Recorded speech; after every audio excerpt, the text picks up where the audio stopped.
our symposium.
All right.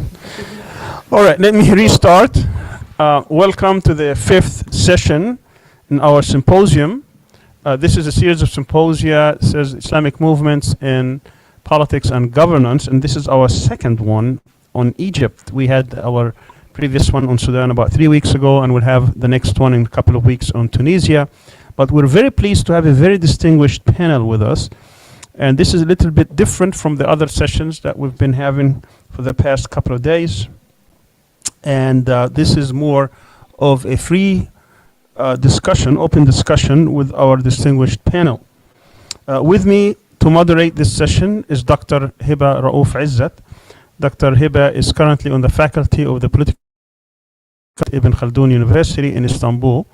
She was an assistant professor of political science and deputy director of the Center for Humanities and Interdisciplinary Studies at Cairo University, as well as an adjunct professor at the American University in Cairo. Of course, she has very distinguished career and many publications. With us also as a panelist is Dr. John Esposito. Dr. Esposito is on Islam and the Islamic world and Islamic movements. He is a university professor and professor of religion and international affairs and of Islamic studies, as well as the founding director of Al Walid bin Talal Center for Muslim Christian Understanding at Georgetown University. He has more than 50 books, including, of course, I have many, but my favorite, of course, is The Future of Islam, Who Speaks for Islam, What a Billion Muslims Think about Religion, and so on and so forth. He is also well known worldwide, as his writings have been translated into more than 40 languages. Also with us was supposed to be Dr. Nader Hashimi, which I think will join us, I hope, soon. He is the director of the Center for Middle East Studies and an associate professor of Middle East and Islamic politics at the Joseph Corbell School of International Studies at the University of Denver. He is currently on sabbatical, I think, at Cambridge, so he will join us from London. Also with us is Dr. Dalia Fahmy. Dalia is an associate professor of political science at Long Island University, where she teaches courses on U.S. foreign policy, world politics, international relations, and politics of the Middle East and Islam and democracy. She wrote a book about the Muslim Brotherhood, and we're very pleased to have her with us. And finally, we have with us is Abdullah Al-Aryan. He's an associate professor of history at Georgetown University School of Foreign Service in Doha, Qatar. He also wrote a book about the Muslim Brotherhood, particularly during Sadat's year. His book is titled Answering the Call, Popular Islamic Activism in Sadat's Egypt. Welcome all of you. We're really very pleased to have you. Thank you, Hiba, for being with us today. Please, you have to have this with you. My pleasure. And what we'll do is we'll have every panelist give us an opening statement, perhaps 5 to 7 minutes, and then we're going to engage in a discussion. I'll start by asking Dr. Esposito to start his opening statement. Welcome, Dr. Esposito. Thank you very much.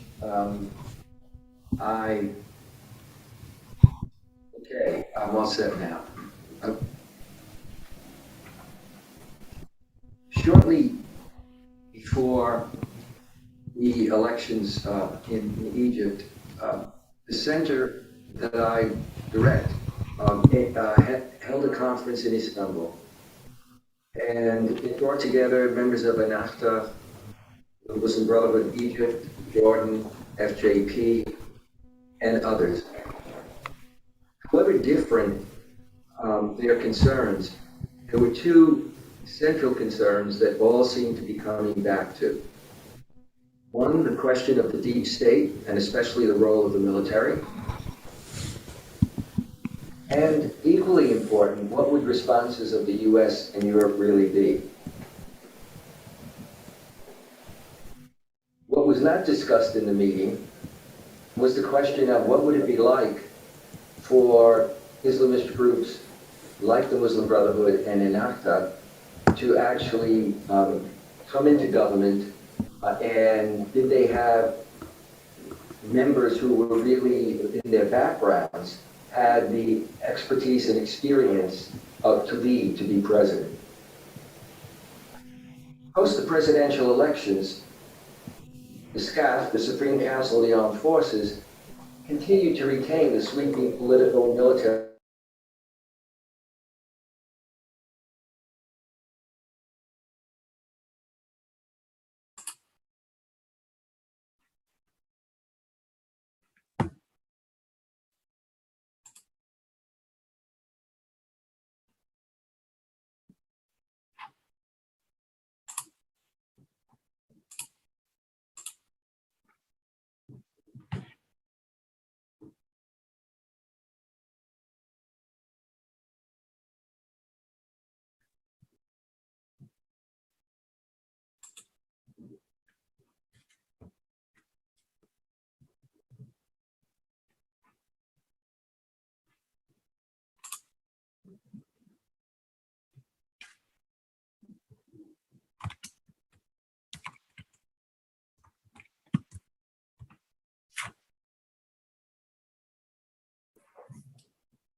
John, I can hear you.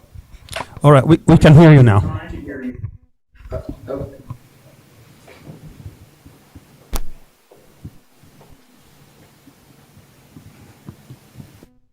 Okay, in the interest of being brief, I will be briefer than I intended to be. 1 second, please.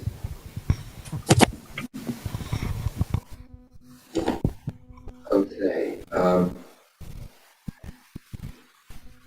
What unfolded in Egypt in terms of the Brotherhood and its time in office,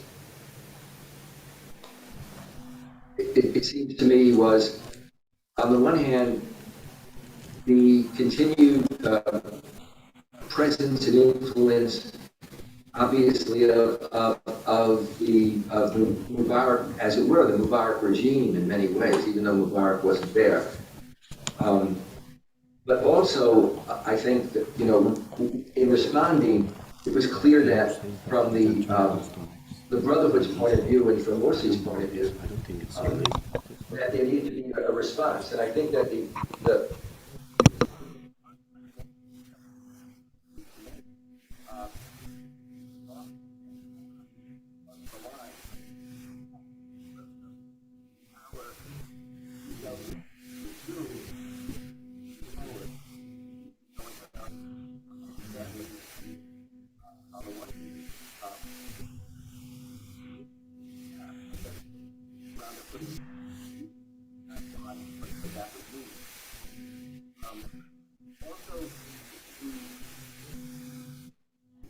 it seemed to really provide the kind of representational government that should have been included.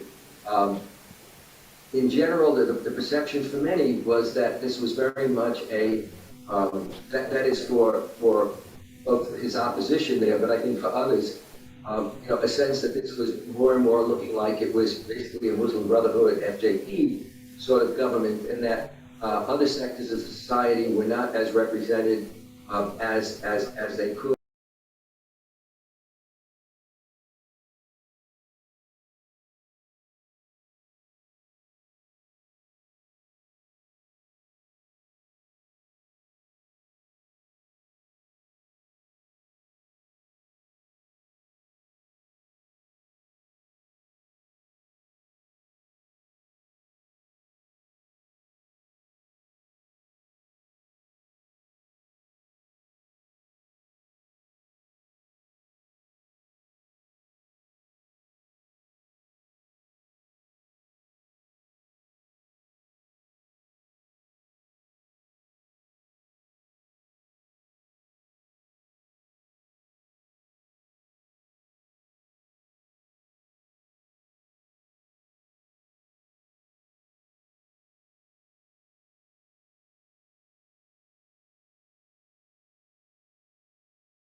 Dr. Sami, please ask Yunus to unmute Siga's screen. And his work on secularism and sectarianism is very well known to the We didn't scholars hear you in since the field. beginning. So If you the floor is can yours, Professor. go back, that's fine. If you can go back, that's fine. Okay, Is can that- you hear me now? Yes. Yes, now you're unmuted. Go ahead. Yeah? Yes, now you're unmuted. Okay, fine. So I'm here welcoming Dr. Nader Hashemi, again, whom I have known for a long time. And Dr. Nader is the director of the Center for Middle East Studies and professor of Middle East and Islamic politics at University of Denver. And his work on sectarianism and secularism is very well known to the scholars in the field. The floor is yours, Dr. Nader. Okay, thank you very much. Assalamu alaikum to everyone. I hope you can hear me. It's a regret that we can't be together to talk about this important topic. I want to make a brief statement about the Muslim Brotherhood, the Egyptian Arab Spring, lessons to be learned about the past that also apply to the future.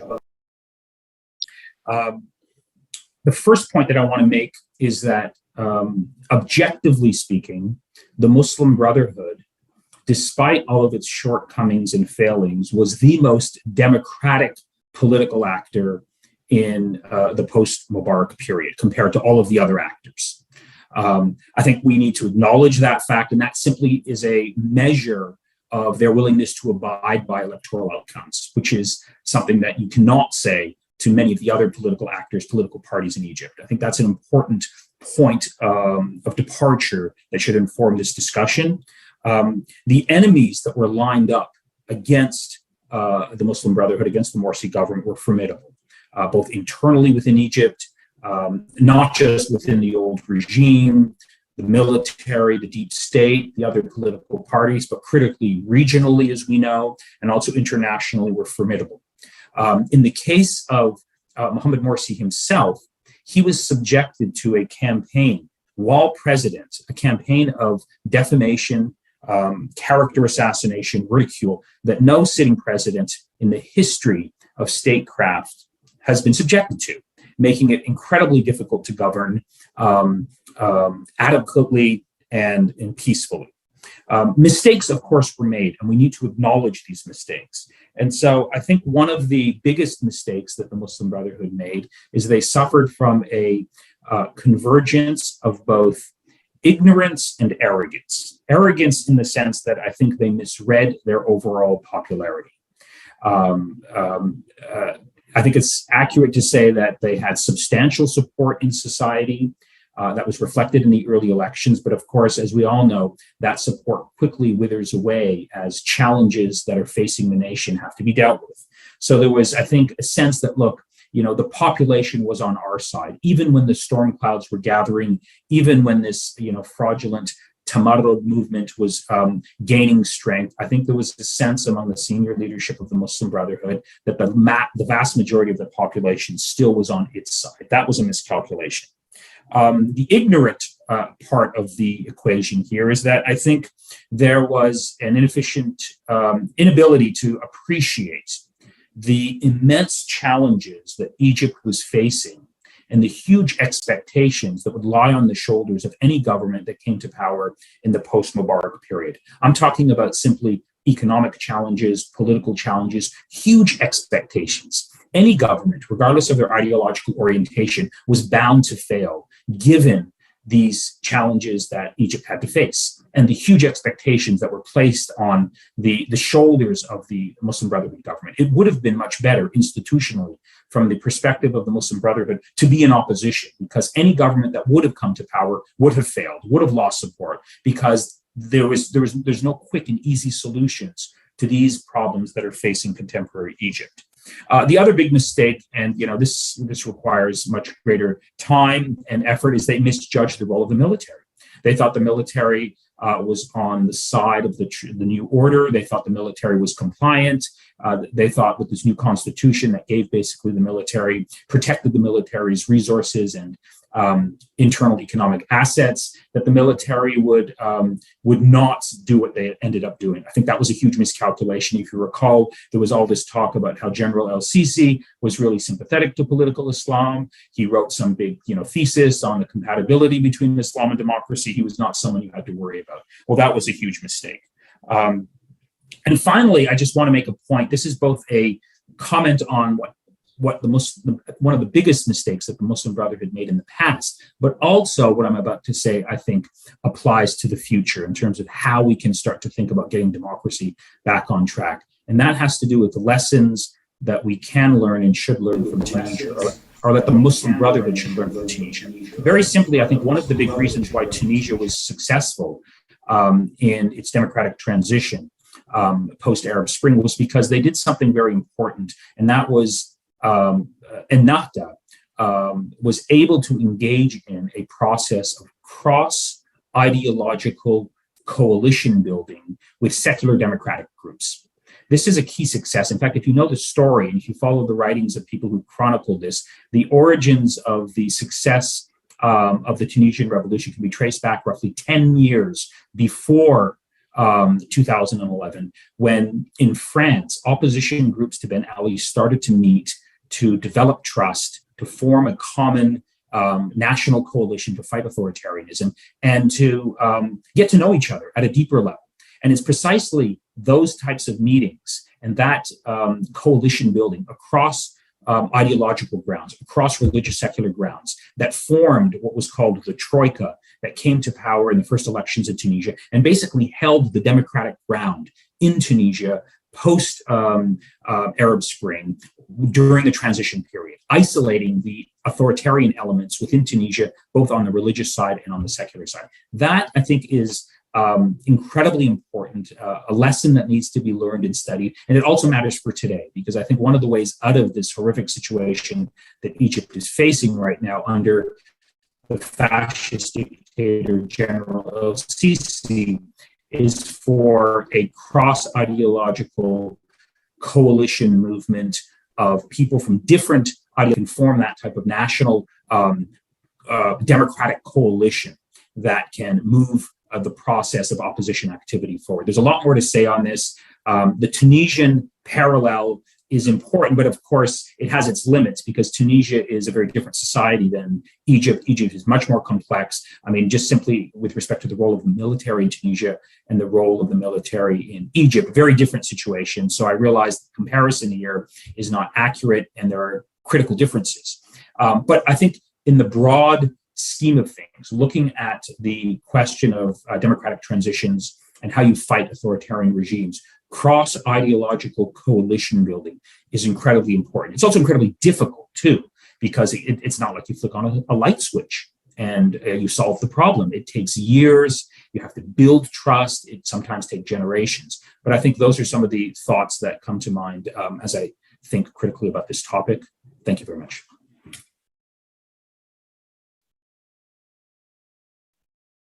You are muted, Dr. Comments? Sami. I'm not sure. I am. Not anymore. Go ahead. Not anymore. Go ahead. Okay, all right. Thank you very much, Nader, for your incisive comments. I'm not sure if Tunisia is a success now, but let's hope it is. Let's hope it is. Our next opening statement will come from Dalia Fahmy from Long Island University. Dalia. So much. Can you hear me? Yeah.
dynamically, could actually foresee the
Recording in progress. Crisis of the politicization of religion that's been happening for a couple of years. And so to bring us back to the beginning, is the Muslim Brotherhood an ideology, a social movement, a political party? I actually think they were most effective when they were a permanent opposition movement. And so the questioning of what they are still exists today. And in terms of power and effectiveness, it probably was in this permanence of opposition. Thank you. Yeah. Closing doors. Yeah. Can you hear me? Yes, we can. Just to make sure that my mic is working. Yes, we can. Okay, thank you very much. Thank you very much, Dalia. These were very insightful remarks. And I now move to Abdullah Al-Aryan, who is joining us from Georgetown University from Qatar. The floor is yours, Abdullah. Thank you so much for this very kind invitation, and great to be with all of these colleagues, mentors, teachers, and so much of what's already been said. I don't want to repeat, so going last, I guess, is a challenge. I'll try to see if I can pick and choose comments of things that we haven't gotten into just yet. But the way that I've organized my comments, more or less, is as a list of questions. So thinking about the Muslim Brotherhood going forward. And I've divided this list into short-term questions, medium-term questions, and long-term questions regarding the future of the Muslim Brotherhood.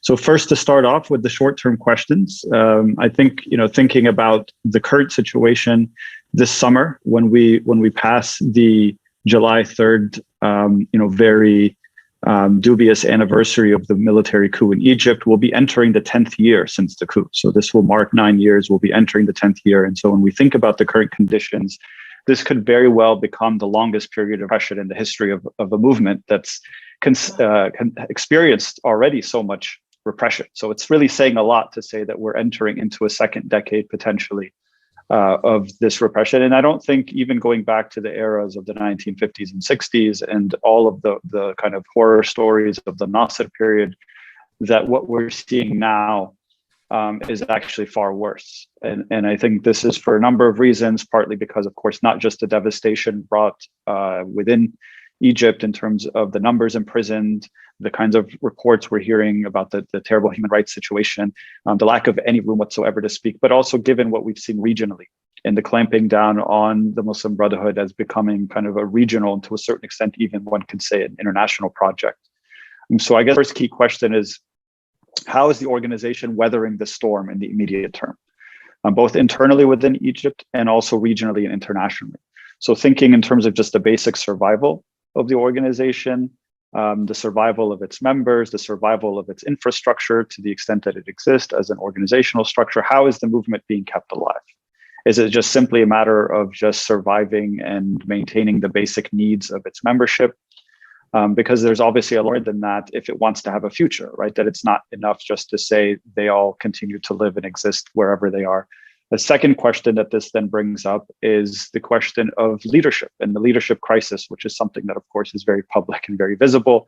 I'm sure many of us have been following the kind of internal feuds that have become very public. And again, we know that the Brotherhood has always had internal challenges, internal crises, but we've never seen it quite this intense in terms of the level of claim making on the part of competing leaderships. The idea of accepting or not accepting the outcomes of internal elections, the idea of having rival leadership camps, and organizations that are or segments of the organization that are saying that they're going to follow one part of the leadership versus another. I mean, again, this is a major immediate crisis that needs to be tended to beyond just simply saying, this is just an internal dispute and to kind of paper over it. But this is going to be a very major short-term challenge, I would say. Another question is, how is this organization being maintained as an ideological program for a new generation? I mean, again, we're talking, it's hard to believe that we just commemorated 9 years, or rather 11 years since 2011, and 9 years at least since the era of Morsi. But we're now seeing an entire generation of Egyptians that's coming of age that really knows nothing about the Muslim Brotherhood, except that it's either a banned terrorist organization, that it's a group of religious fanatics, or that they were the ones who betrayed the revolution for putting their narrow interest first. So how is the Muslim Brotherhood going to challenge these narratives with a brand new generation of young Egyptian youth who know nothing else but these narratives?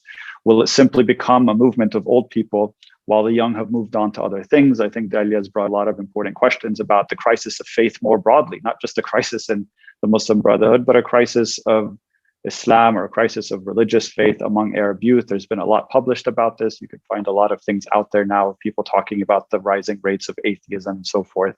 And to what extent is there a real ideological, intellectual response to this from the movement in the very short term?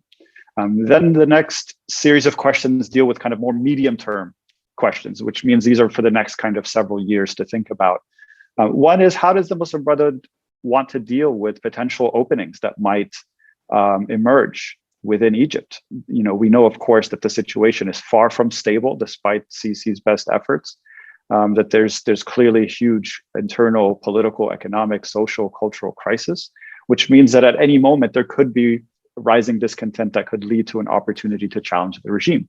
Does the movement have strategies in terms of how it might, as Nader suggested, making inroads with civil society, talking to other movements, managing its isolation in light of potential opportunities? How is it managing the media, given the current landscape, of course, in which there's a complete blackout on anything messaging internal, both within social media, online, as well as within kind of traditional media? Are there other channels that it's exploring by which, beyond the kind of ones that we know of in terms of the international satellite stations and things of that, which of course are also being shut down and challenged and silenced going forward? So it's important to kind of think about what are the strategies that will be in place, assuming there might be some openings at some opportunities. And again, we've seen echoes of this over the last 7 or 8 years. There's always been kind of these murmurings that there might be potential opportunities to mobilize around a challenge to the regime. Another medium-term question is the organizational structure. Even that it is assuming that it bridges the current leadership crisis, that there are more pressing, I think, deeper structural questions regarding the movement's dawah and its political advocacy, that it hasn't resolved going back to the days of the revolution. Again, this question that Dalia raised already about dividing the politics from the dawah. This is something that had been discussed for a number of years, even prior to the revolution, and yet there was still never a real severing of those things. So when the Freedom of Justice Party was developed and established, of course, everyone knows that the party more or less answered directly to the Central Muslim Brotherhood hierarchy, that those distinctions that should have been there were never presented, and also meant that there was political freedom of choice for members of the Muslim Brotherhood. It meant that people could not support any other candidate other than an FJP candidate. It meant that there was a closing of the ranks that I think was very unhealthy and destructive in the long term. I think that's been more or less understood internally, but there's yet to be any kind of structural changes. There hasn't been a kind of actual revision to say that the actual Dawa organization, which has suffered at the hands of the political fallout from this experience, the idea of severing those two has yet to be fully implemented. A third short or medium term question is how to deal with the challenge of foreign relations. And so again, when we back to that era of 2011 to 2013, the movement was clearly not prepared for dealing with foreign powers that were heavily invested in the outcomes of Egypt. And so in here, I include, of course, the United States, all of its European allies, countries like Saudi Arabia and the UAE. It didn't know how to manage the question of Iran. It didn't know how to manage the question of the concerns about Palestine, particularly the blockade of Gaza. Was it too deferential to the Turkish experience? So for a movement that clearly has a transnational pan-Islamic history and orientation, it didn't benefit from the wealth of that knowledge or experience, the idea that it should have been more cosmopolitan in terms of its outlook, which begs the question of why. And also, how will it reassess and navigate those relations in the coming months and years in a bid to offset all of these attempts to try and eradicate the movement? And again, to be clear, this goes beyond simply developing good diplomatic relations. So I'm not just talking about, political elites, the Morsi-Obama relationship, for instance. It's how do you deal with bureaucratic officials who run the foreign ministries of these different countries? How do you deal with the media? How do you deal with think tanks and the people who shape opinions around foreign policy? How do you deal with civil society in these other countries and lobby groups? And perhaps more critically, how do you deal with the intelligence agencies and the security officials who are the ones who actually are dealing with the Muslim Brotherhood file, considering that it's very much a security question for most of these countries. And they're the ones who ultimately took the decisions that they did to counter the revolution, as we saw specifically from the Gulf states, but of course with support from the US and Europe. So those are kind of some medium-term questions. And then just finally, a couple of long-term questions. And these are a little bit more philosophical. But the idea of the Muslim Brotherhood and revolution, again, it has yet to really answer the question of, is it a revolutionary movement? I think historically it was not. It was always a reformist movement. But beginning in 2011, it started to adopt the language of revolution up to a certain point, or at least it kind of piggybacked on the idea of revolution that was existing across Egyptian society more broadly. But how does it really think about structural changes and transformations that doesn't see the continuation of institutions? And I think this is really where the Brotherhood went wrong in many ways, is the fact that it continued to recognize the legitimacy, the structures of all of these institutions that came back to hurt it in the end: the military, the judiciary, the state security services and agencies, the economic elites. These were the structures where power really lies in Egypt, and every one of them more or less remained intact for the revolution until after the revolution. And the Brotherhood at no point in time pretended that it even wanted to challenge or to restructure those institutions. So if it's really thinking of itself as a reform-minded organization, that's fine. That's a position that it's taken. We've seen where that's led. But if it's really serious about revolution, it has to start thinking about deeper structural changes within society and within the state. That's not just simply a matter of writing a new constitution and going back to the same parliament with more or less the same structures and allowing courts to be able to determine these things, or the military to determine the outcomes of these transitional processes. And just a very final question about the notion of the Islamic State, and going back to a much deeper and more kind of fundamental ideological commitment that the Muslim Brotherhood has had from its very foundations. And what does it think of the idea of an Islamic State in the current 21st century kind of context? And by extension, what does it really think about the nation state? Should this be a moment, given the kind of crises, not just in Egypt, but across the region, to start thinking beyond the state and thinking beyond kind of conventional structures of power within society? Is there something wrong with this model in which we see, for instance, the kind of Wa'il Halak argument about the impossible state, the idea that the modern nation state structurally capable of accommodating a kind of idealized Islamic version or vision? And is there something that we can think of? Because there's deeper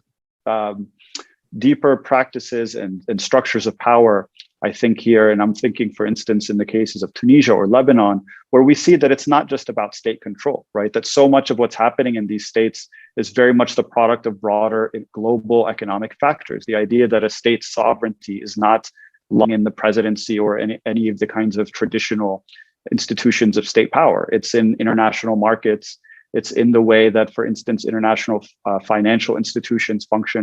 So should groups like the Muslim Brotherhood begin to think much more philosophically and more broadly about how to think about political and economic organization beyond the kind of narrow confines of this state, especially when we know that the weak states in the Arab region are not in a position to see these revolutions succeed, given the kind of enormous, immense structural pressures that exist primarily through things like these neoliberal economic practices and structures that I think have seen all of these revolutions one way or another fail largely through these means, if not through outright military interventions.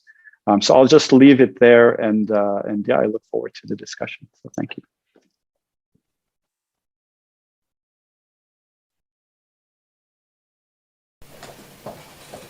Thank you very much, everyone, for your really thought-provoking comments and questions as well.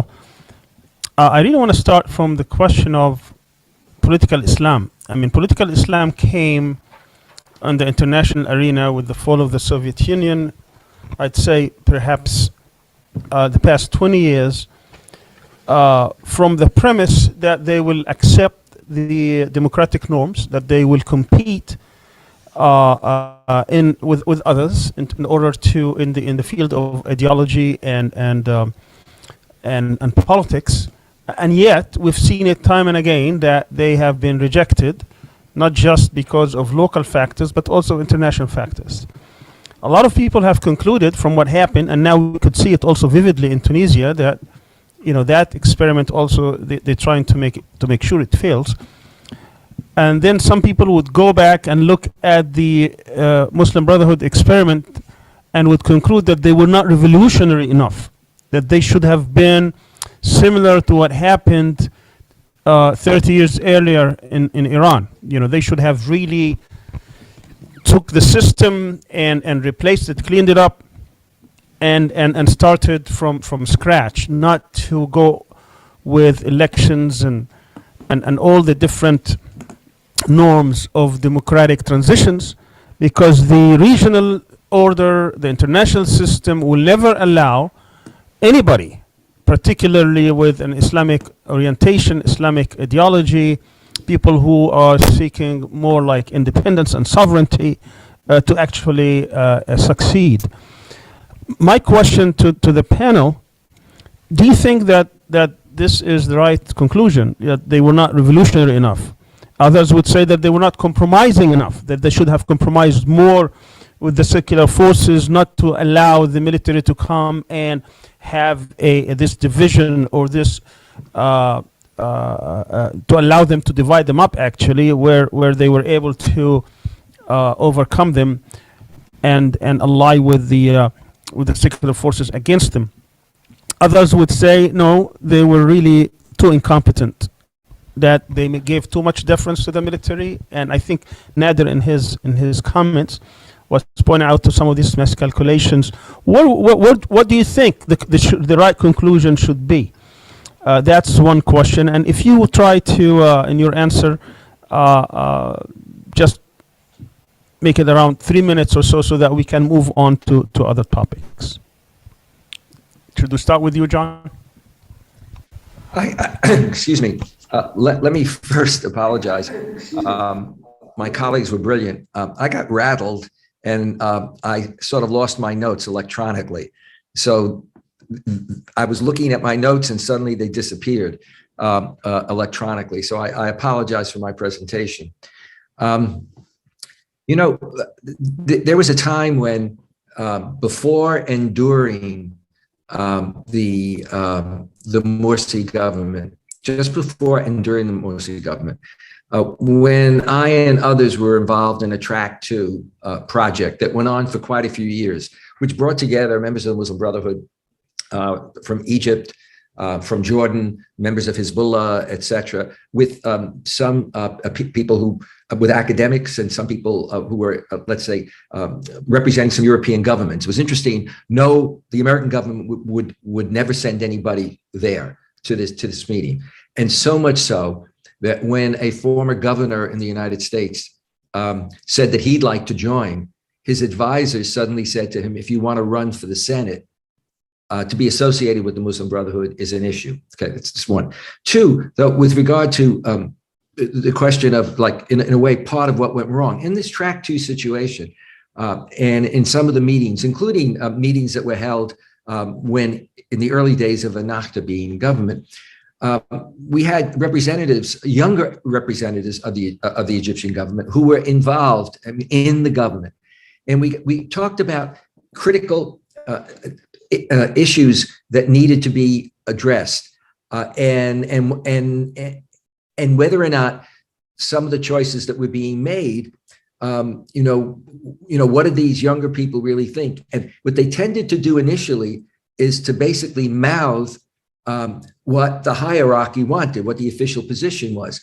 But at a certain point, when really pressed, one of them in effect said there were other perspectives, that were there. But at the end of the day, because of the way in which, and this was described earlier by Dalia and others, the way in which historically the Brotherhood was run so much by an established hierarchy, and therefore, even if you were a senior member, but you weren't really in that hierarchy, let alone if you were a more junior member, you just needed to go along with the top, And I'll end with something which is just an example of when I first actually met the Brotherhood in Cairo, which was many, many years ago. And I won't refer to the year because I'm at an age where I don't want to refer to that year and remember it. But I see myself as in the second generation after the passing of the Prophet, peace and blessings be upon him. And I went and was welcomed so warmly by the Brotherhood, by some of its leaders. And then I asked to see some youth, and so somebody comes in who's youth, and he's in his early 40s. And I remember in subsequent meetings, more and more having that sense. And then I remember after Mubarak fell in Cairo, meeting with a group, and I think Hibba actually arranged for it. One of the meetings she arranged for was a group of people, some young people who were still in the Brotherhood, but others who had left. And again, what one could see was that these could have been some of the best and the brightest, if they had stayed in. I think at the end of the day, I think the comments of Abdullah, and it's implicit also in Dalia and Nader's position. I think there really is a question now, not just with all the divisions in the Brotherhood, how will they ever survive as in the past, or will there be some sort of growth where, just as you developed the notion of Christian Democrats or a Christian Democratic Party, you'd have something along those lines. But I do see that when I look at the conditions that exist now in the Arab world, as I said at the end of my presentation, the level of authoritarianism that is now so entrenched, it's really hard to see in the near future what's really going to get off the ground. Where there can be significant political change. And I don't see any light when it comes to that tunnel. And I'm not even getting into the question of, Western governments and their attitude, because that's a dead issue as far as I'm concerned. And certainly with the Biden administration, it's, the U.S. cannot be counted on to play any kind of role as we've seen.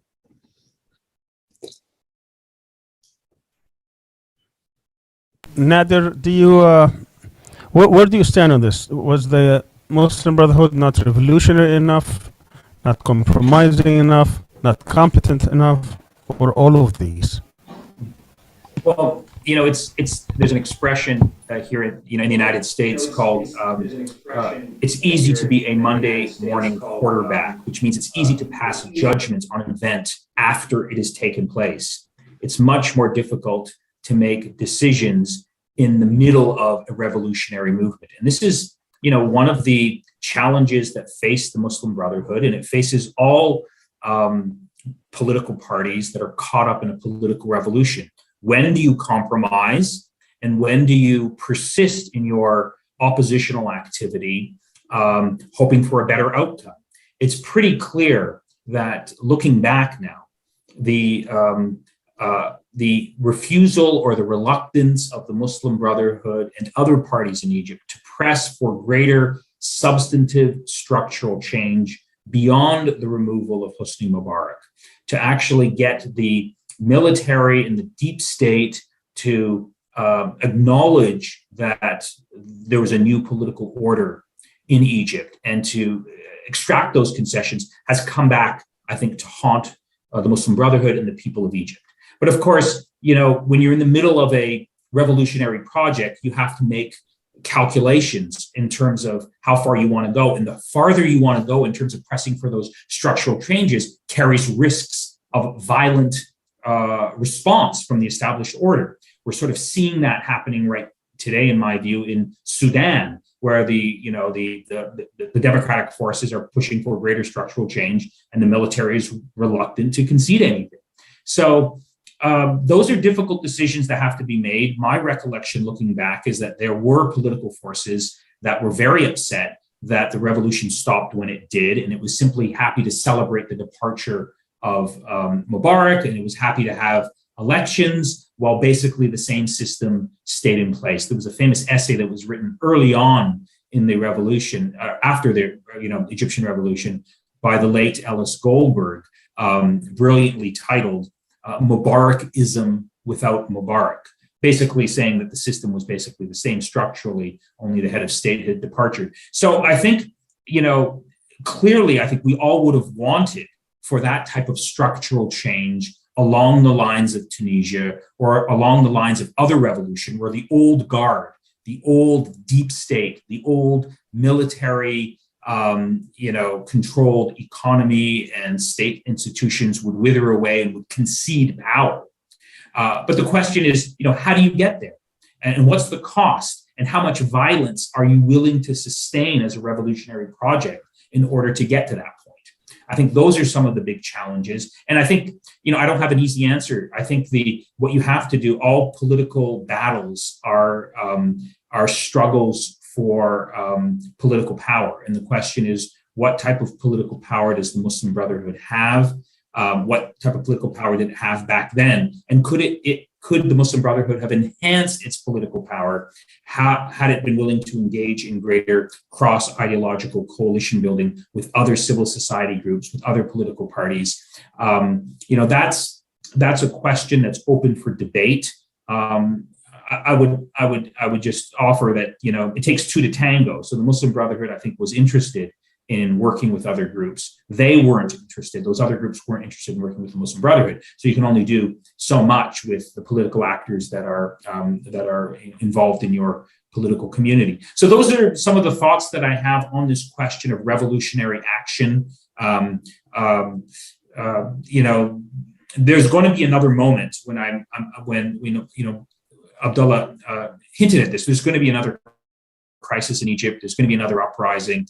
And the question is, what strategy is going to be pursued by revolutionary actors, including the Muslim Brotherhood, in order to seize that moment? And I think these are things that require deeper discussion and debate and contemplation so that the next moment that arrives hopefully can be seized upon to advance a democratic project in Egypt that all of us are longing for. Thank you. Thank you. Dalia, with looking back with an eye on the future, what do you see or what do you think the main accomplishments or successes of the movement, and what are the main setbacks or failures that they can or we can or everybody can benefit from?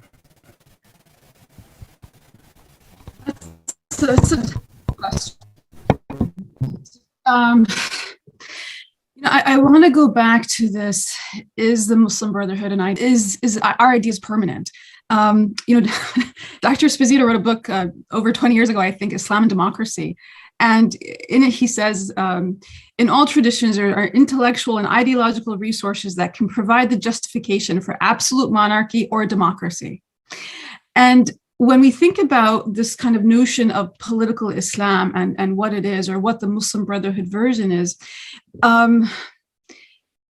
the notion that it's not just religion, but a political system, and has that political system been articulated so that it can be transported and understood, I think is a deeper question of what has been accomplished, right? Like, is this idea, did it really articulate a political system? And I actually want to question that, because I don't think it did. I think it was dealing with it in the kind of as it's happening, and this is kind of the model that I established. History matters. These early decisions that are made really matter, but the conditions of history are not going to be replicated, and the Brotherhood has been operating with those early conditions of history.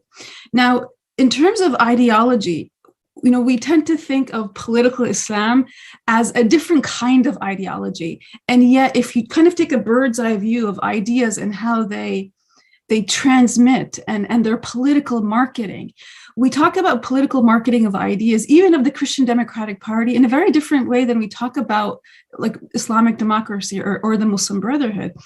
And it begs the question of, was this a failure of the marketing of the ideology in a real sense? One of the questions I asked, what I've asked members of the Brotherhood over time in terms of the leadership, is that they're very proud that they can fill the street, right? If there's a protest, anything, they can fill the street with their followers. And then one of my questions always was, okay, you can fill the street, but can you move the street? Can you actually bring someone off the sidewalk to join into this movement? And that's the more difficult thing of how do you actually affect change within society? And so the challenges that the Brotherhood has had ideologically are challenges that all movements have. And yet we tend to see them, this one, as very separate. And so it could be the marketing of the idea or the bridging between generations or the kind of self-consciousness that needs to grow. What the Brotherhood did demonstrate, especially in the decade up until the revolution, is the infinite possibility that can happen in Egypt. And that I'm very, very confident of, is that the possibility that Islamists in politics can actually affect change as individuals. It doesn't necessarily have to be an ideological movement. And I think this is where they tried to replicate the Turkish model, but got it wrong to a certain extent. And finally, and this is to kind of piggyback on what Dr. Hashmi said, a few months after the military coup, there was a conference organized in Columbia University. I think Dr. Esposito was part of the organization of it. And the late Al Stepan, a political scientist, said at that conference that one of the failures of the Brotherhood was that they were unable to form a coalition outside of their ideological prism. And one thing that they need to do, because a moment, and he's passed on since then, a moment will come in the future where there will be an opportunity, is can they in the next decade form a coalition? And the unfortunate reality is here we are at year 8 or 9, and they have not yet begun to have this conversation on coalition formation. And so if this political opening that we all kind of see on the horizon of the next 2 or 3 years, because Egypt's in economics strife and you can't maintain a repressive regime, will they be prepared to step in? I don't believe so. And so we will again couple that to the failure of political Islam.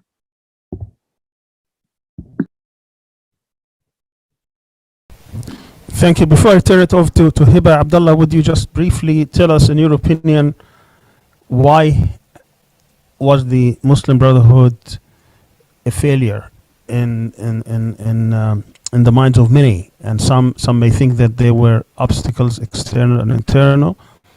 But was there something else that you would add to this, or was the internal factors more important than the external ones, or was it a combination, or was it just a string of bad luck? I mean, if we're talking specifically about the so-called year in power, I think the biggest mistake was convincing everyone that they were in power when they clearly weren't. And I think that was the first major strategic mistake, was not to be completely forthright and honest with all Egyptians to say, in fact, they've locked us out of our own, of our own institutions of power, right? That they haven't actually given executive authority to Morsi.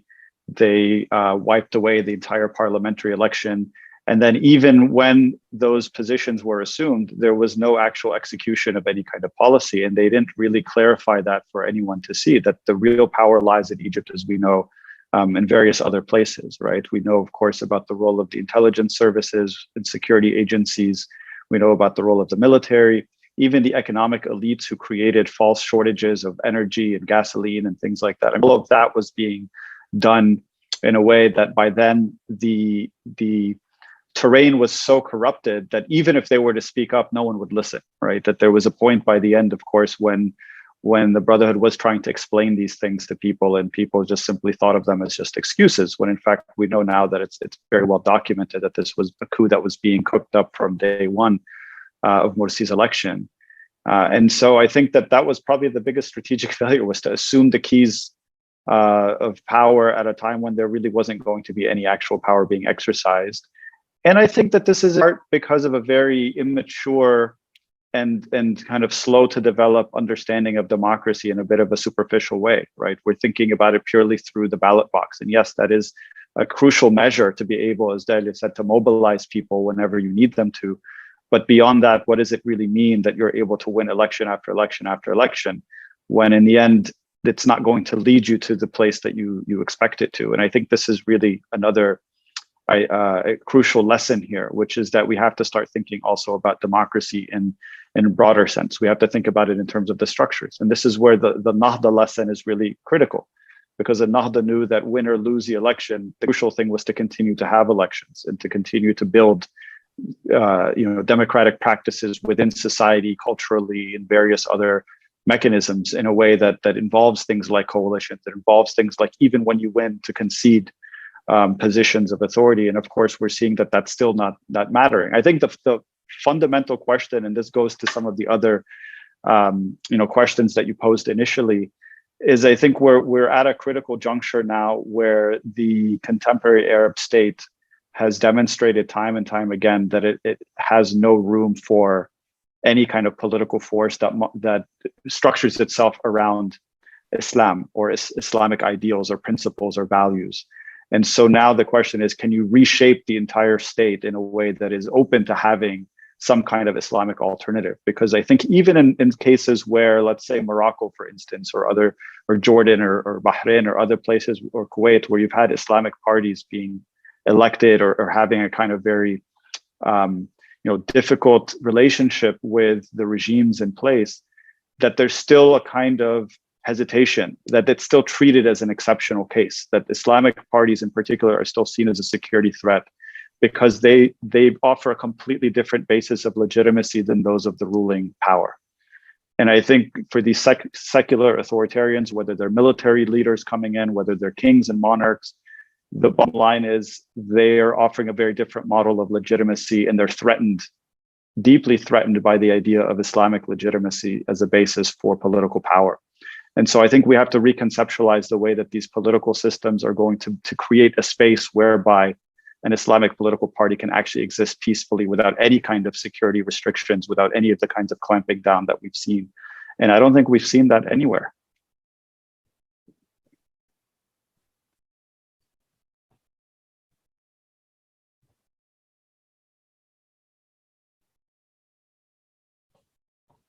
It has been said so far, and can you hear me? Okay, so because I think that we are focusing on the assessment of what has been done, whether in terms of ideology, whether it was flexible enough or developing or progressing, in terms of performance, in terms of assessment and imagination, political imagination of the Muslim Brothers, etc. And I think that with all the negative aspects that were mentioned from different aspects and from different angles, the question would then be, what can we learn for the future? How can we understand the situation as it was, and also what lessons can be learned? But what lessons can be learned for whom? definitely our intention is not to improve the performance of the Muslim Brothers. This is their own business, and if they can't do it, then this is their own problem. But I think that we are trying to, from an academic perspective, understand the Middle East, the dynamics of society and politics and economics and the global impact and all these dimensions. And looking at that subject specifically is just an exercise, how to understand in a wider sense the Middle East, of course Islamism at large with all its different trends, etc. So it's not only about the Muslim Brothers and only about the Arab Spring that we are discussing here. It's just an exercise from my perspective. I need to understand and grasp the Middle East and how it works, and also globally, different movements of resistance, different movements of contestation of established power. I might disagree with you, Abdullah. I think that it's not about offering a completely different basis of legitimacy. Actually, what was wrong and why they were so violently dealt with was basically that they are contesting the very same legitimacy. On one hand, because they did not have an alternative understanding of the Islamic State beyond the general ideological statements, and on the other hand, because they were into the system actually for decades. So it was from within. And as you have mentioned, or actually Dalia mentioned, that the performance in the 2005 till 2010 in the parliament was trying to unveil corruption. And this is why they lost in the elections of 2010, not a single seat. So I think that it's not from that we have two different models. This is somehow more of an ideological analysis. Actually, we are talking about contesting power within the system, and there is no room for such a thing. And under the pressure of the mass movement in the Arab Spring, the state had to negotiate in a way. And there are I have been there. I haven't been there in the state. I have been there in the scene. And I've seen a lot of negotiations going on between the Muslim Brothers and, of course, the SCAF.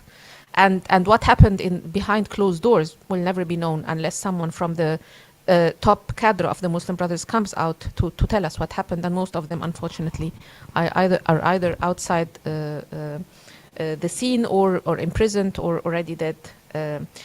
There are 2 points that I want to throw on the table, and maybe we can reflect on, that are a bit relevant, but from a different perspective. The first thing is what Dalia actually mentioned when she was talking about the ideology and religion, and the decoupling of ideology and politics, or religion and politics, that is needed, and the degree of secularization that is happening now by force. And I want to ask you the first question. Would be around ideology, religion, and politics, ideology, religion, and society in the Middle East. And I think that it is worth looking at how the regime, after almost 10 years of the coup, so far managed to play with the religious variable. Because we are not talking about, we don't talk about Muslims and non-Muslim forces. We are talking about Muslims at the end of the day, whether they are Islamists or not, whether they are anti-Islamist. But at the end of the day, the culture and the society and the pillars of legitimacy depend on religion heavily. So the changes that occurred in the religious sphere that were not noticed by the Muslim Brothers, and they still assumed, as you mentioned, Abdullah, that they can mobilize the masses, not realizing that the very notion of religiosity itself has been changing, and that the masses can be actually become demotivated by the very version of the Muslim Brothers of religiosity, and can go back simply to the very simple everyday religiosity of Egyptians and just not relate to that politicized version of Islam at all. And these dynamics actually were not understood. There was no attempt to understand the changing types of religiosity and experience of religion in the Egyptian society that actually transformed for the last 30 years a lot. The Muslim brothers did not see that. And they kept repeating all the time in every meeting, in every incident, that Egyptians are good Muslims. Egyptians want Sharia. Egyptians so and so. And this was based usually on statistics and surveys and interviews that were done and conducted in the 80s. They didn't notice that 20, 30 years have passed and new generations came, social media came, a lot of fluctuations in the religiosity and the types of practicing a religious experience itself that would not grant them that mobilization ability for always. Yeah. So ideology, religion, utopia, and society. society and politics, I think I would like to hear more about your ideas about that. The second aspect is the aspect of the popular. We are talking most of the time about the movements, the Muslim Brothers as a movement, and then as a movement that managed to seize power after the Arab Spring. But as if the Arab Spring and the analysis of the 2 years of 2011 till 2013 and then what happened afterwards is basically focused on movements, and the Arab Spring is hooked into the movements folder. You know, it's like we're talking about the movements basically. And I think that we will not understand the movement and the structure unless we understand the masses. So the Arab Spring was about masses coming to the street that were not necessarily adhering to the ideas of the Muslim Brotherhood. The people on Tahrir Square were not Muslim Brotherhood. And of course, some of the youth and later some of the elder generations joined Tahrir Square in the course of time. But it was not about the Muslim. This was not quote unquote an Islamic revolution in the Iranian sense of the 70s. So where is the factor of the people? Where does it stand according to your understanding and research in the Muslim Brothers and all these policies and negotiations and imaginary about the global phenomena and global support, etc.? Where does the people stand? Most of the time, they were not there. They were not there in the perception, in the negotiation, in the planning, in the policy and decision making.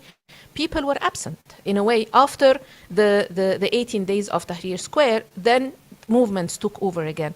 And I think that this is important because if, as you mentioned, Abdullah, if we can see the frustrations and the social injustices rising in the Middle East and in Egypt, then we expect that there will be some type of opposition, sometimes of some sort of popular rebellion. People will not be able to survive like that.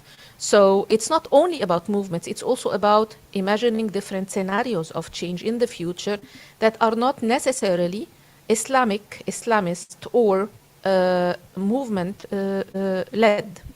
So these two questions I want to put on the table and ask you what you think about.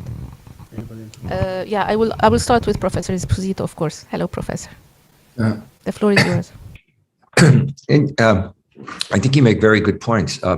It was an interesting survey that Gallup did in Egypt before the revolution, just before.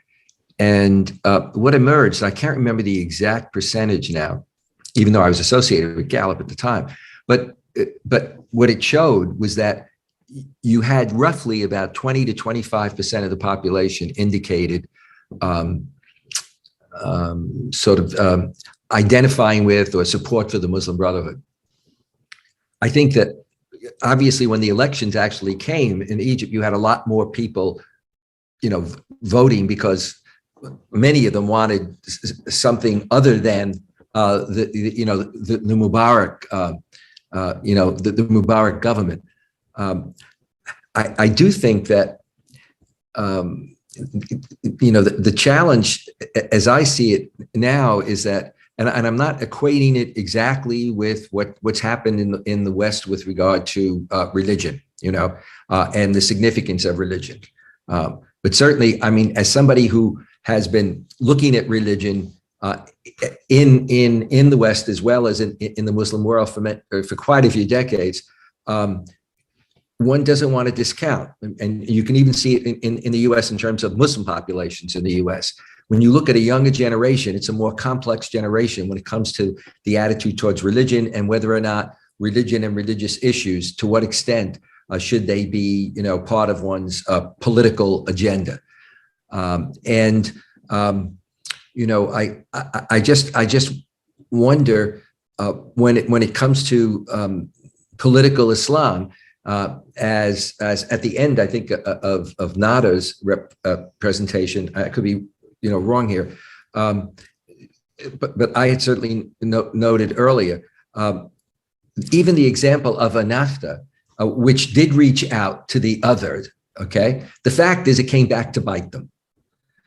I mean, that in fact, some of the secular parties, and I met with some of the leaders of the secular parties right after not that they were, ready to cooperate. That really wasn't the case at the end of the day. It was a reluctant, cooperating. But what is going to feed it even more, it's going to make more of a challenge when it comes to political Islam, is that a younger generation, even in Tunisia, is also going to wind up not being necessarily the breakout of that younger generation as they now become a more mainstream, if you will, or slightly older generation, is going to be they're going to live in a world that's far more diverse and in its approach to what it means to be a Muslim. And I think you'll see, a growing group that are going to be themselves gun shy of being associated with a religious party. That would be true in the West, but I think in Arab and Muslim countries, given the pressure of the governments as they exist now, it's going to be very difficult for, I think, really a redefinition of, let's say, Islamist parties to function as parties in government, and both because of the government, but also because I think that people move on and younger generations move on in the way in which they even understand their religiousness. It's hard to kind of deal with that sometimes when you talk to people, but this example may not work for you. When I was a younger academic, I remember we began to have a certain talk about cultural religious people. Now, there have always been people who've recognized that when you look at the Jewish population, there are a fair number of Jews who are very strong about their identity, but they're cultural Jews, which means that they really do not necessarily go to synagogue regularly, et cetera, but they see it as an integral part of their identity and their culture. And I remember raising that question about a cultural Catholic, could there be a cultural Catholic? And there was a prominent, not just an academic, a prominent person who wrote on social issues and had a lot of attention. He had a Catholic background. And when he was interviewed, he said he was a cultural Catholic. Well, that was impossible in those times because the comment was, if you were a Catholic, you went to mass every Sunday. If you were a Catholic, you believed in, this and this understanding of doctrine, et cetera. And I think that, we are going to see more and more among populations, whether it's Muslim, Buddhist, et cetera, a redefinition of identity. In some cases, there'll be almost a walk away from the religious tradition. But in other cases, it will just be a redefinition of that religious identity, but in a very different form. And I'll end with an example, which you probably, some of you won't be able to identify with. My colleague, Tamara San, many years ago, and when she first came to Georgetown, she gave me a button, and the two of us used to wear it. And it was "Raised Catholic, can you tell?" And see, for some Catholics, from their point of view, we weren't Catholic or Catholic enough. For other Catholics, and then, they couldn't understand still the kind of identity that was there. And I think I see that, more and more when I interact with younger generations, within societies, whether it's Muslims in the West or within Muslim countries, a little slower within Muslim countries.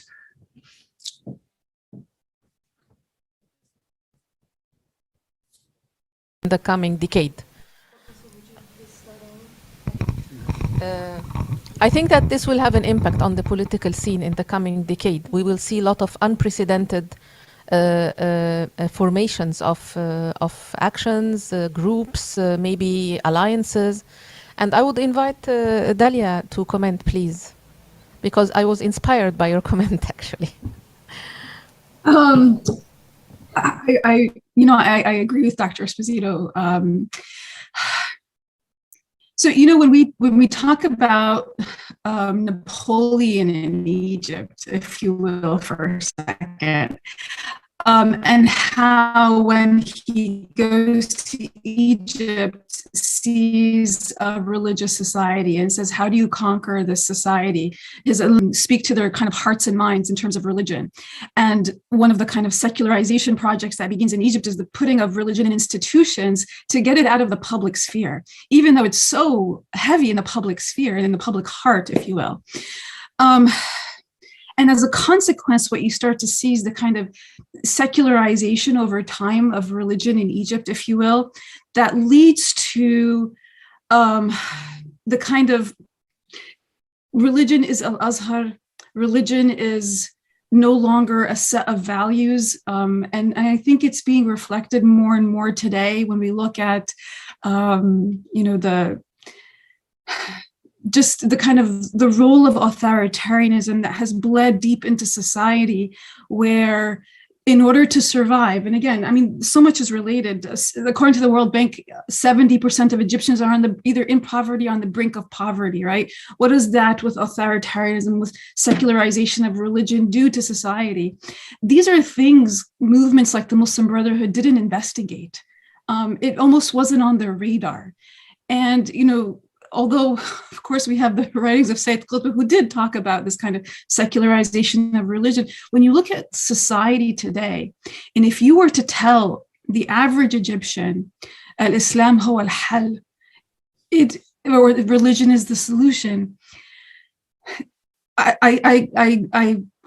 I cringe to think about what the response would be, because of how much people see religion has failed them, because of how it was politicized for so long, not just by movements, but by the state. I mean, if you think about, the long-term effects of what happens when you institutionalize religion, is that the opposition in itself has to become religious, right? So the Muslim Brotherhood becomes the opposition movement because of, certain historical structural reasons.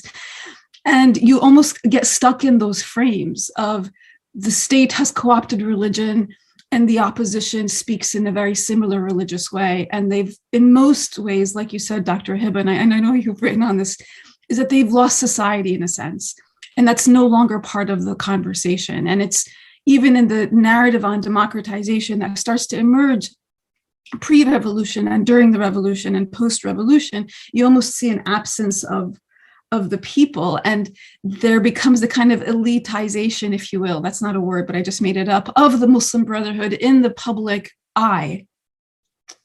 Sorry, are you saying something? Yes, I'm saying I don't want to interrupt you, but it's not only that the society came out of the site and the focus was on what would Europe do and what would America do, but also the dawah came out of sight.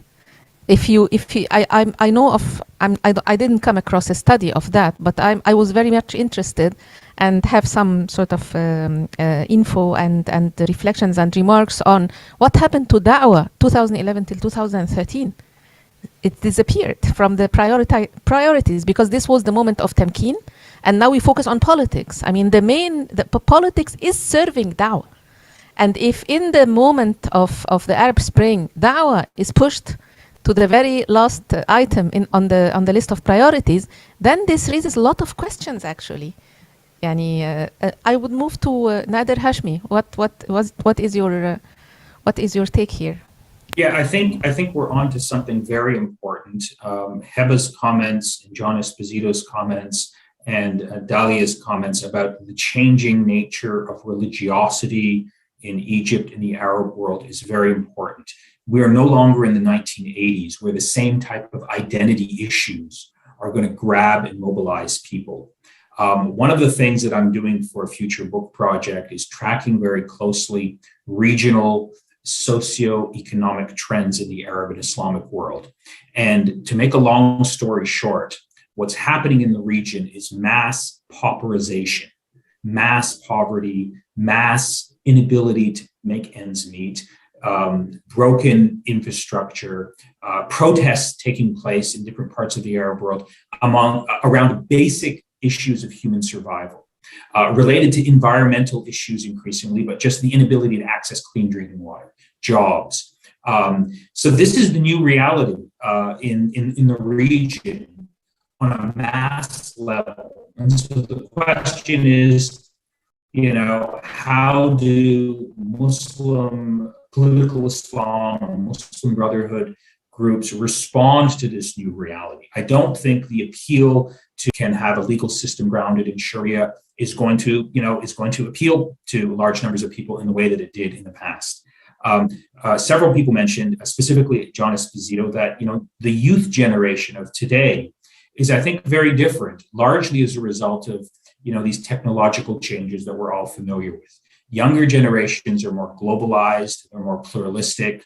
I think their understanding of what it means to be a Muslim is different than their parents' generation. The same type of understanding of religion that all of us grew up with, I think, is very different for this generation, which has consequences politically for a religious-based political Islamist party in terms of trying to reach a new constituency. I think the new constituency of young people are going to have to be mobilized around a different set of questions and concerns. There has been a shift. It's difficult to point substantively and accurately to this changing notion of religiosity, in my view, because we're in the middle of it right now. We're at the moment of a transformation, so it's tough to sort of, clearly identify it. Of course, the other problem is it's very difficult to do accurate social science research in authoritarian settings where you can sort of ask people these types of questions. So those are my comments. I think one of the challenges of political Islamist groups across the region is to pay very close attention to these changes among young people, and also on those very foundational issues of human survival that are now really the big concern for the millions and millions of people in the Arab and Islamic world. Basic issues of socioeconomic survival. Those are the issues that are, I think, at the core of people's concerns. And as Dalia mentioned, Islam huwa al-hal, Islam is a solution, is not going to resonate in the same way that it did, 30 years ago. People are focused on very different set of questions. And the challenge for any political group, whether Islamist or not, is how do you acknowledge these significant and substantive changes, and how do you appeal to this new reality that's unfolding before our eyes? Thank you. I interrupted Dalia. Would you like to say something before I move to Abdullah? No, I just was going to end with that part of the conclusion of my book is that the Brotherhood it's having crisis of identity, right? Again, we are talking about an ideology, a social movement, a social justice platform, a political party, and what are they? And so we're actually addressing these issues at multiple layers. And so I guess the deeper question for the Brotherhood going forward and for all of us is what is it, right? How does it come out of this identity crisis if it's going to come up with solutions for everything that Dr. Hashmi just pointed out? Thank you.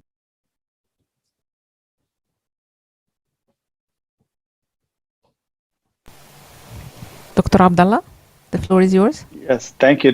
These are such fascinating questions. I mean, I'm sitting here kind of listening and thinking about these, and I think you've definitely touched on something very crucial, which is that for such a long time, we assumed that religiosity in a place like Egypt existed on a kind of, on a spectrum, on a line in which the more one gets exposed to some kind of religious knowledge, awareness, practice, the closer they become to the idea of the Muslim Brotherhood. So we think, for instance, in the 70s and the 80s, that the many, many thousands of people listening to the sermons of Sheikh Kishk or Sheikh Sha'rawi, or reading the writings of Yusuf al-Qaradawi, or later on watching him on satellite television, that in some ways is a conveyor belt that's eventually pushing people to the idea of accepting the Muslim Brotherhood philosophy, idea, mission, or project.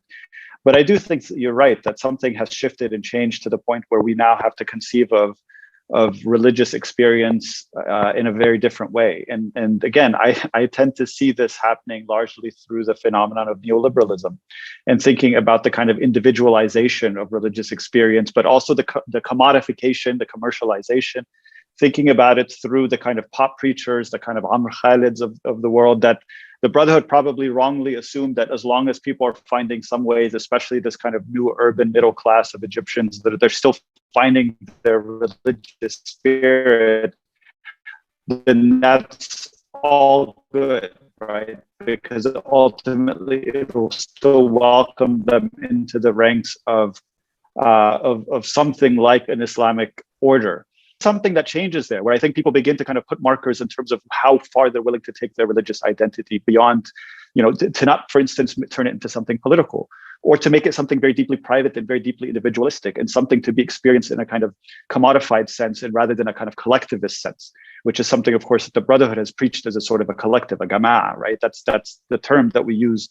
There's no longer a kind of sense of a gama'ah in terms of the way that religion is experienced after this period changes. And I think this is really something crucial in terms of that transformation. And we should mention that this is something that's not unique to Egypt or even to Islam or Muslims. This is something that's probably happening on a much deeper global level, which takes me to your second point about the sense of the popular. And I think this is also something where, we are at a very crucial moment globally in terms of how we envision the idea of the state support of populations, right? Again, this is the crisis of the welfare state kind of reinvented for, this decade, is the idea of whether states actually have an obligation toward their citizens. And there's very deep philosophical disagreements about that going across, the US, across, Western European, democracies, but also, of course, crucially in terms of what the ruling bargain is in the Arab region. And I think this is where this new crude, violent form of authoritarianism is trying to impose a ruling bargain in which the states is basically hands off completely from the livelihoods, the everyday survival of populations, and at the same time collecting all of the power to itself, and then still leaving them to the fate of the free market. And this is something that I don't think that popular movements or social movements have addressed this question, right? That the Muslim Brotherhood didn't come in with an agenda to say, we want to beef up the welfare state. We want to secure a new contract with the population in terms of providing housing and jobs and healthcare and education and all of these different things, because there wasn't a kind of a paramount social justice component. And there wasn't also a listening to what the people supposedly want, and whether this is going to be a question going forward as far as how we might conceive of whether these are the kinds of things that are going to be put front and center for any political program, regardless of whether it's Islamist or non-Islamist. But those are the kinds of alternatives that we're seeing very much being questioned and negotiated everywhere, and not just in the Arab world.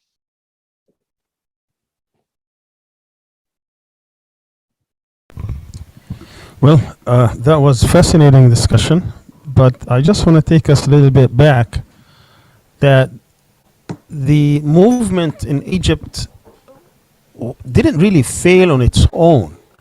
I mean, it was killed, it was murdered. There was a coup. So for us to conclude somehow that, yes, there were many factors, they played also, they were part into their own destruction, but nevertheless, it wasn't, I mean, they were not given a fair chance. I mean, what is it, 1 year of rule, and everybody agrees that they never really ruled, they never really had power. And I'm not sure that I would conclude from there that political Islam is dead. Is it? Is it dead? I mean, this is one of the questions I would like to hear. Is there a future for any Islamic movement in that part of the world? And the other question, whether is there a role for these movements to come democratically, or do we really have to go through the revolutionary route, that this is the only thing that is available to them, because all other routes have been shut completely? Even what's happening in Tunisia, I mean, if we consider it as a success, it's a very bad example of a success, because whenever they tried to form a government, they were not allowed to.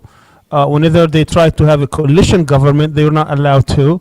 Even when they bring their own constitutional choice within the parliament, it was rejected, and then the whole constitution was suspended.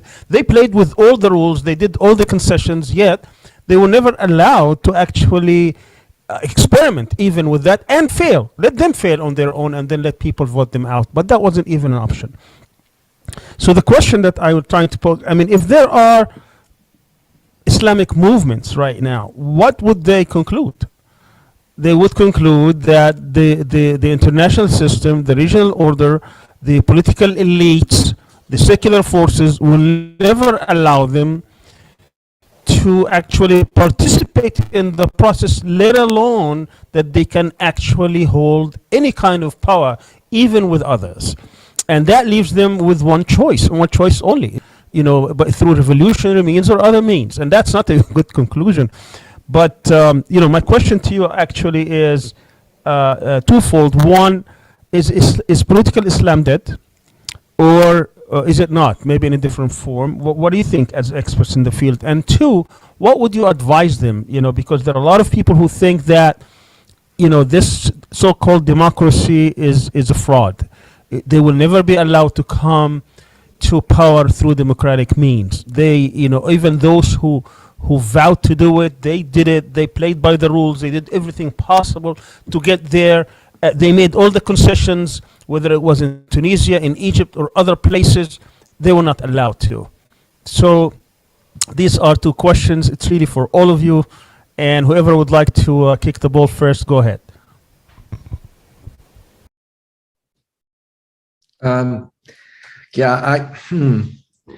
First of all, I think that the context it is really even more complicated as I'm listening to you, because on the one hand, yes, members of or former members, but members or former members of political Islamic groups, can think that democracy has been proven to be a fraud. You can't.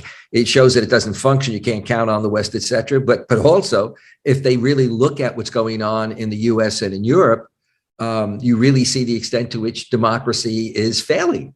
One recent study had the United States with regard to democracy is number 63, depending on the, what you put there. And certainly, a good deal of the U.S., Europe, etc., India. You can just go through one country after the other. I think in terms of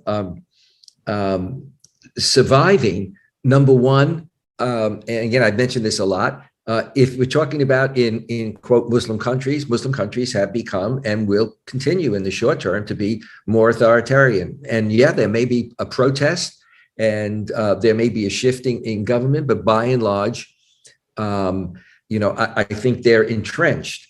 I think in terms of the future of movements, in terms of attracting people, then the real question is, to what extent will they be able to think about what should a new agenda look like?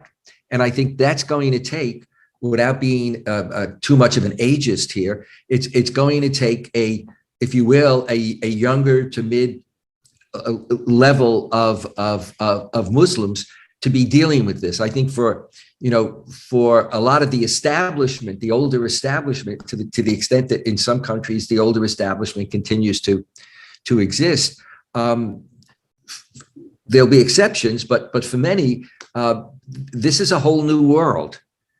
This is a whole new world, not only in terms of what I said about the politics, but it's a whole new world in terms of the whole question of the religiosity and the extent to which one's religiosity plays, how it's and practice play a role with regard to politics and governance. It seems to me that if one wants to, we can put aside the word democracy, but if one wants to talk about, more open and inclusive governments, it's going to take, it's going to be a challenge to those who would see themselves as, in a broad sense, Islamists, to redefine what their understanding is with regard to what they can bring to the table, to re-understand or redefine what it means to say Islam is the solution. And it can be to say Islam can be part of the solution.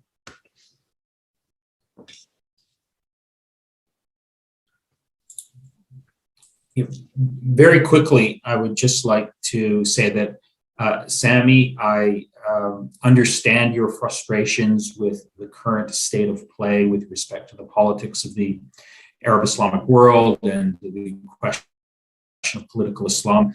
I don't think the answer is revolutionary action, because that in and of itself entails political conflict, violence, and the loss of perhaps your initial question anticipates. I want to push back very respectively against your characterization of events in Tunisia. I think Tunisia has been a success story until July the 25th of last year, all things considered.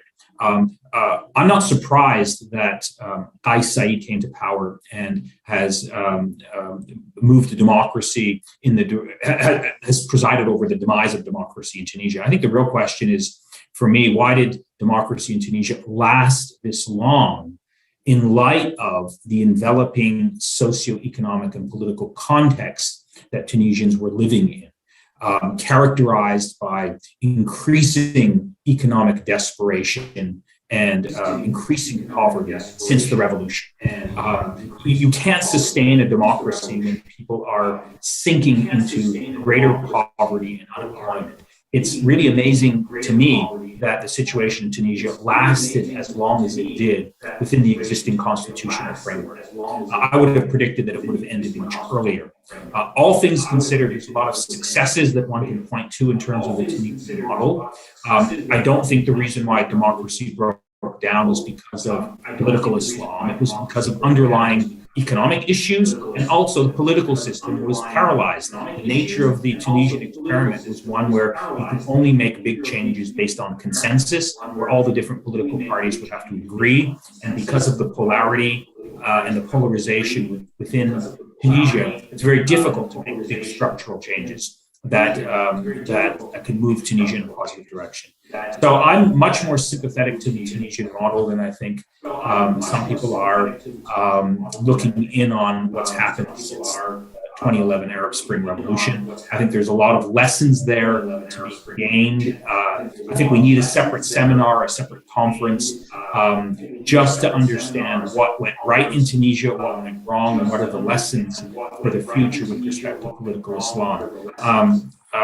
I think the compromises that were made by Ennahda were the ones that kept democracy on track, that prevented a counter-revolution from taking place in Tunisia along the lines of Egypt. If you recall the history, after 2013 in Egypt, there was a similar Tunisian Tamarrud movement which tried to do the same thing, but it was unsuccessful. It was unsuccessful because of, I think, the wise decisions that were made by Tunisian political parties to keep democracy on track.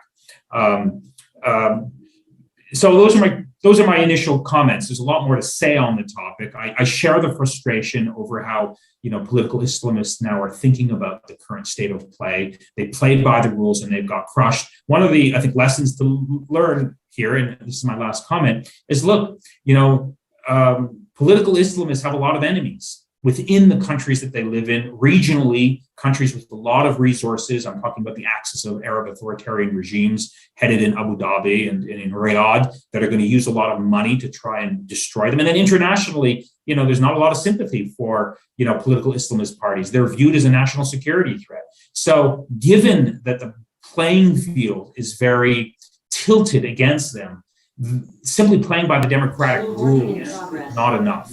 I think they're going to have to play by a much more, they have to be much more wiser in terms of the decisions that they make if they want to be successful politically. Thank you.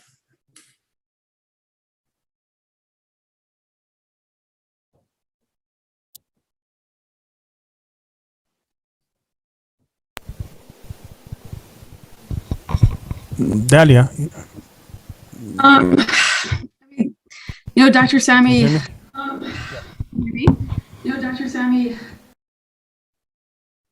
can you hear me? Yeah. Okay. So a couple of years ago, you had the conference on the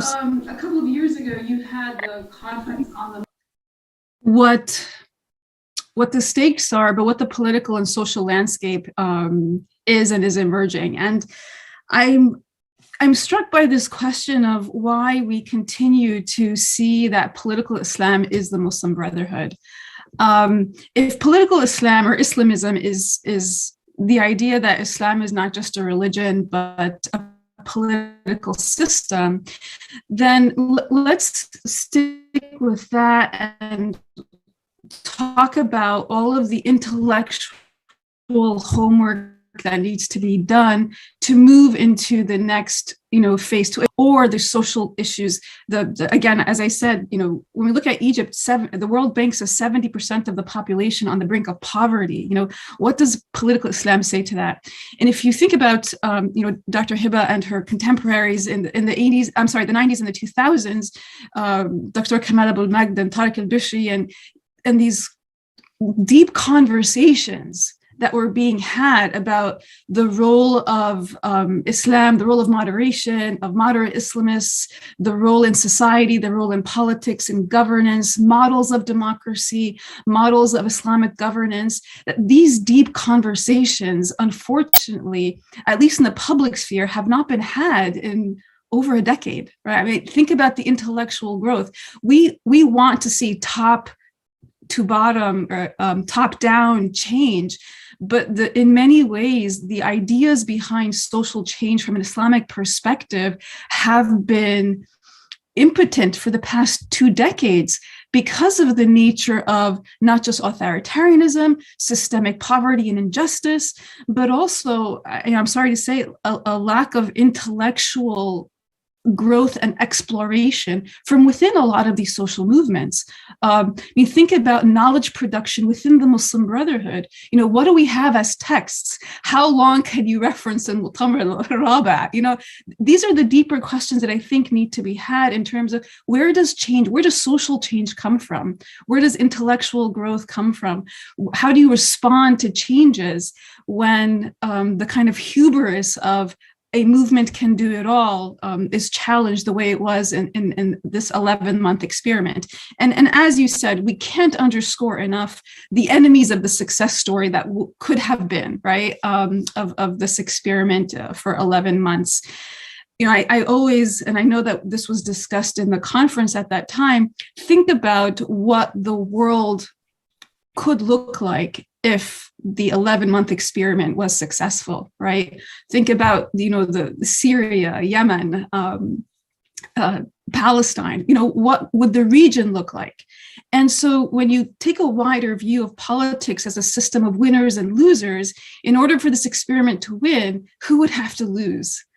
And for us to move forward, or to kind of, move forward in a productive sense at the end of this conference, is to think about what are the lessons learned in terms of what intellectual growth and development needs to happen in these deeper conversations that, have been, again, I'll reference Dr. Esposito's book from over 20 years ago, Islam and Democracy. How far have we moved beyond that? We really haven't, at least in the Islamic intellectual sense. And so while the top-down change is what we want, I want to problematize the bottom-up social conversation that's been absent for at least 20 years. Thanks.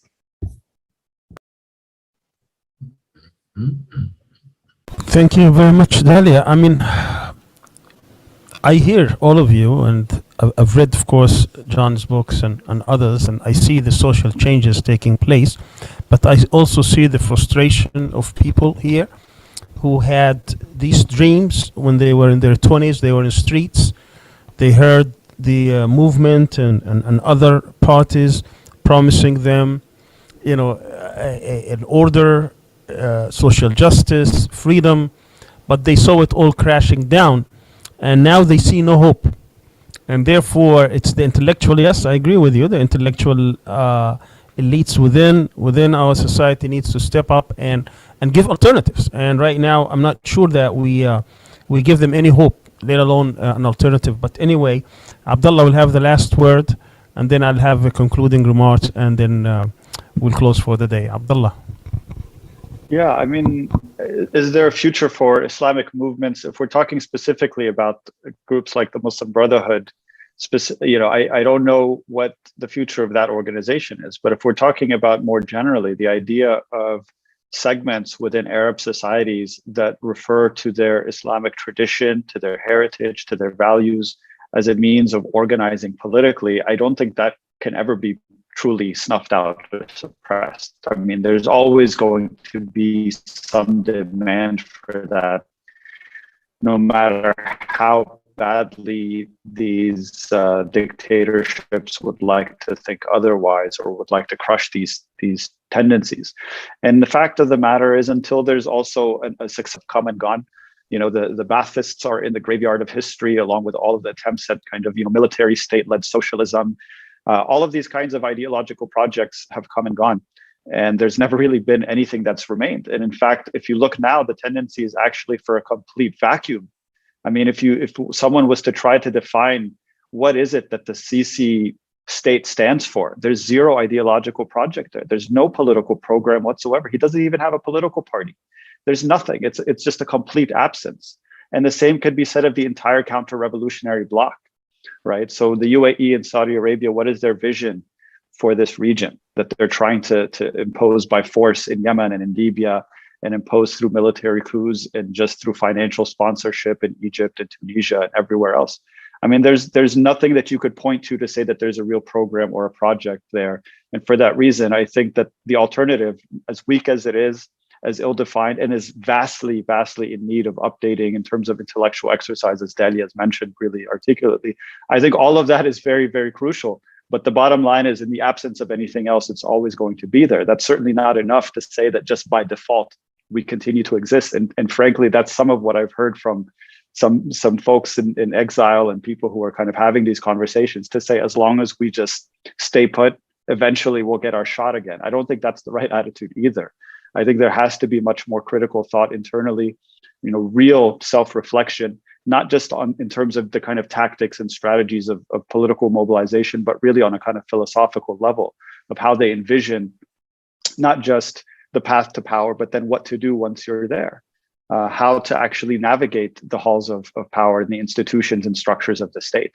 Again, I don't know if there's a happy medium between, you know, what Nader is describing as purely hanging to the tenets of democratic participation and something like a revolution. I mean, Asif Bayat had this funny term, refuolution, which was kind of half reform, half revolution, because there has to be something substantive and structural that must change. I don't think that just winning elections, especially in a place like Egypt, as we've seen, is going to yield any kind of actual structural changes. I don't think you can take on the military through simply beating them at the ballot box.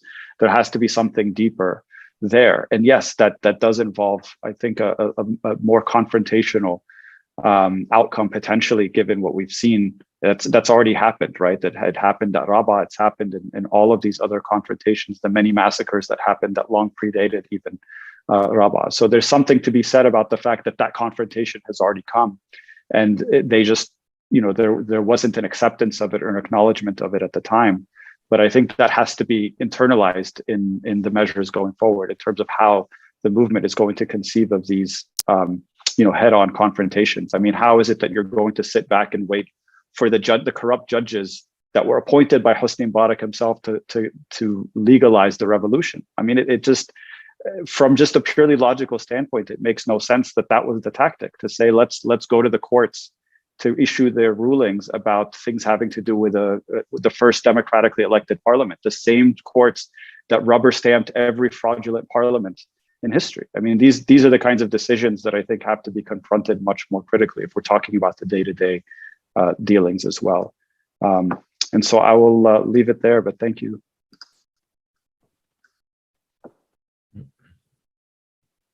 Thank you very much, everybody on this panel. This was really fruitful, meaningful, great discussion. I thank you from the bottom of my heart, John, Nader, Dalia, Abdullah, and Hiba. Thank you very much for being with us. By the way, this concludes our open part of our conference on Egypt. Our third station would be on Tunisia 2 weeks from today.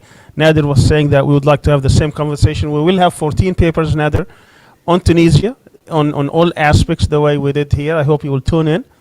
It will have both the Arabic and the English version. And if everybody is interested on this panel to be back to discuss Tunisia, you're invited by all means, because these are the type of discussion we'd like to have and hold, and hopefully we can learn from and move forward. Thank you very much, everyone, for being with us. We had about, 5 sessions over about, I think about 14 hours of discussions. Hopefully this will come in a book with all the papers that have been presented. Thank you very much. Wassalamu alaikum wa rahmatullahi wa barakatuh.